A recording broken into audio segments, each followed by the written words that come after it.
नमस्कार. आज आपण एका भन्नाट विचारावर बोलणार आहोत. एक असा विचार जो कदाचित आपलं आयुष्य पाहण्याचा दृष्टिकोनच बदलून टाकेल. एक साधा वाटणारा प्रश्न, पण ज्याचं उत्तर खूप खोल आहे. जरा विचार करा, खरंच असं शक्य आहे का की एखाद्याचा फक्त एक दिवस दुसऱ्या कुणाच्या तरी 100 वर्षांच्या आयुष्यापेक्षा जास्त मूल्यवान ठरू शकतो? हा प्रश्न आपल्याला वरवरचा वाटू शकतो, पण तो आपल्याला जीवनाच्या लांबीकडून त्याच्या खोलीकडे, त्याच्या गुणवत्तेकडे घेऊन जातो. आणि या प्रश्नाचं उत्तर शोधायला आपल्याला फार दूर जायची गरज नाही. ते दडलंय धम्मपद नावाच्या 2500 वर्षांपूर्वीच्या एका महान ग्रंथामध्ये. हा ग्रंथ म्हणजे काही केवळ श्लोकांचा संग्रह नाही, तर तो आपल्या मनाचा आणि जीवनाचा एक आरसा आहे असं म्हटलं तरी चालेल. तर ह्याच ग्रंथातली एक गाथा म्हणजे एक श्लोक या संपूर्ण संकल्पनेच्या केंद्रस्थानी आहे. ही गाथा आपल्याला शिकवते की जीवनाचं खरं मोजमाप काय असावं. ते आपल्याला आकड्यांच्या पलीकडे जाऊन गुणवत्तेचा विचार करायला भाग पाडतं. योच वत्सतम जीवे दुस्सीलो असमाहितो एकाहम जीवितम सेयो सीलवंतस्य झायेनो. काय जबरदस्त विचार आहे हा, नाही का? अगदी सरळ आणि स्पष्ट. 100 वर्ष दिशाहीन अनैतिक आयुष्य जगण्यापेक्षा सद्गुणांनी आणि जागरूकतेने भरलेला एक दिवसही लाख मोलाचा आहे. हे आयुष्य मोजण्याचं नाही, तर ते खऱ्या अर्थाने जगण्याचं महत्त्व सांगतं. या गाथेतले 2 शब्द खूप महत्त्वाचे आहेत. पहिला आहे सीलवंतस्य. हा शब्द सील या पाली शब्दावरून आला आहे. सील म्हणजे फक्त वरवर चांगलं वागणं किंवा नियम पाळणं नाही, तर ते आहे आपल्या आतून येणारं नैतिक आचरण, एक अशी सवय जी आपल्या प्रत्येक विचारात आणि कृतीत उतरते. प्रत्येक कामामागे एक शुद्ध आणि चांगला हेतू असणं, हे म्हणजे सील. आणि दुसरा महत्वाचा शब्द आहे झायनो. हा आलाय ध्यान म्हणजे ध्यानावरून. आता हे म्हणजे फक्त शांत बसणं नाही, तर हे एक असं मन आहे जे विचारांच्या वादळातही डगमगत नाही, जे पूर्णपणे एकाग्र, स्थिर आणि जागृत आहे. आणि खरी शक्ती तेव्हा निर्माण होते जेव्हा सील म्हणजे सद्गुणाला अशा स्थिर मनाची जोड मिळते. पण थांबा, ही काही केवळ पुस्तकातली गोष्ट नाहीये. प्रत्येक गाथेमागे एक कथा आहे, एक जिवंत उदाहरण आहे. चला, संकिच्च नावाच्या एका 7 वर्षांच्या श्रामणेराच्या अविश्वसनीय गोष्टीतून या विचाराचा खरा अर्थ समजून घेऊया. ही कथा 4 टप्प्यांमध्ये उलगडते. एका धोकादायक प्रवासाने सुरुवात होते. मग दरोडेखोरांची एक विचित्र मागणी येते. त्यानंतर सद्गुणांची एक मोठी परीक्षा होते. आणि शेवटी एक असा निकाल लागतो ज्याची कोणी कल्पनाही केली नसेल. जरा कल्पना करा, श्रावस्तीजवळचं एक घनदाट जंगल, इतकं दाट की दिवसासुद्धा अंधार वाटेल. अशा ठिकाणी 30 भिक्खूंचा एक गट तब्बल 500 दरोडेखोरांच्या तावडीत सापडतो.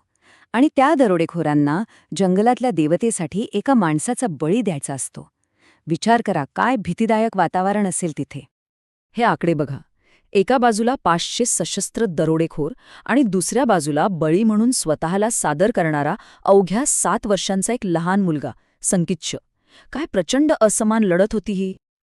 इथे कथेला एक वेगळीच खोली मिळते. मोठे आणि अनुभवी भिक्खू कर्तव्याच्या भावनेने पुढे येत होते, पण त्यांच्या मनात कुठेतरी मृत्यूची भीती होतीच. पण संकेतच्या, ज्याने अरहंत पद मिळवलं होतं, तो मात्र पूर्णपणे निर्भय आणि शांत होता. त्याचे गुरु सारीपुत्त यांनी त्याला याच धोक्याची जाणीव देऊन पाठवलं होतं आणि त्याला स्वतःच्या आतल्या शक्तीवर पूर्ण विश्वास होता. आणि मग तो निर्णायक क्षण येतो. दरोडेखोरांचा प्रमुख संकीच्यावर वार करण्यासाठी आपली तळपती तलवार उचलतो.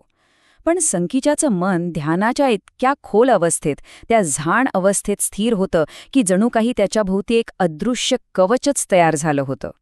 ती धारदार तलवार त्याच्या शरीराला स्पर्श करण्याआधीच वाकली. जणू काही एका अदृश्य शक्तीने तिला रोखलं होतं. हे अविश्वसनीय दृश्य पाहून ते 500 दरोडेखोर अक्षरशः अवाक झाले. आपल्या सरदाराच्या हातातली वाकलेली तलवार बघून त्यांना त्यांची चूक कळली. त्यांनी संकिच्याची माफी मागितली आणि भिक्खू बनण्याची इच्छा व्यक्त केली. जेव्हा ही कथा बुद्धांपर्यंत पोचली, तेव्हा त्यांनी शांतपणे तीच प्रसिद्ध गाथा पुन्हा उच्चारली. त्या एका लहान मुलाच्या एका दिवसाच्या धैर्याला एका शाश्वत सत्याशी जोडून दिलं. आता ही झाली एक प्राचीन कथा. पण ही शिकवण आजच्या काळात आपल्या धावपळीच्या आयुष्यात जास्तच लागू पडते.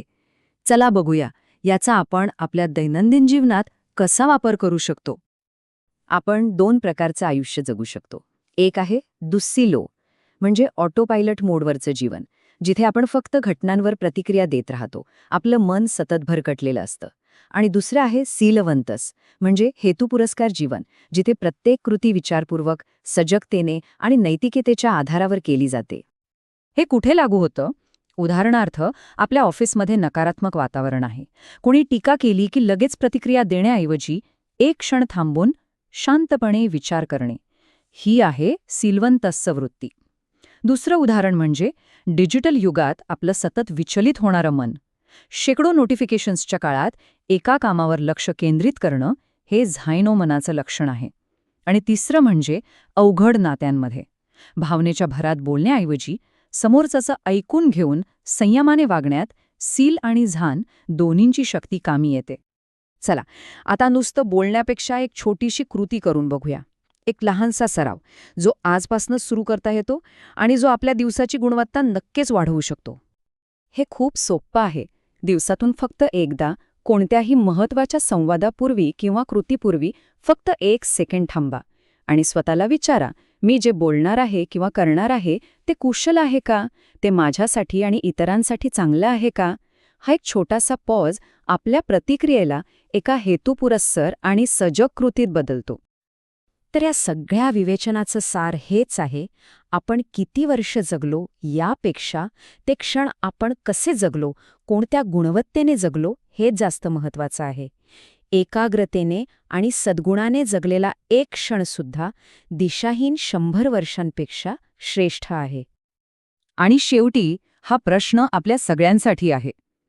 अशी कोणती एक हेतू पुरस्कृत कृती किंवा कोणता एक सजग विचार असेल, जो आजच्या आपल्या दिवसाला त्या 100 वर्षांइतका मौल्यवान बनवेल? याचा विचार नक्की करा.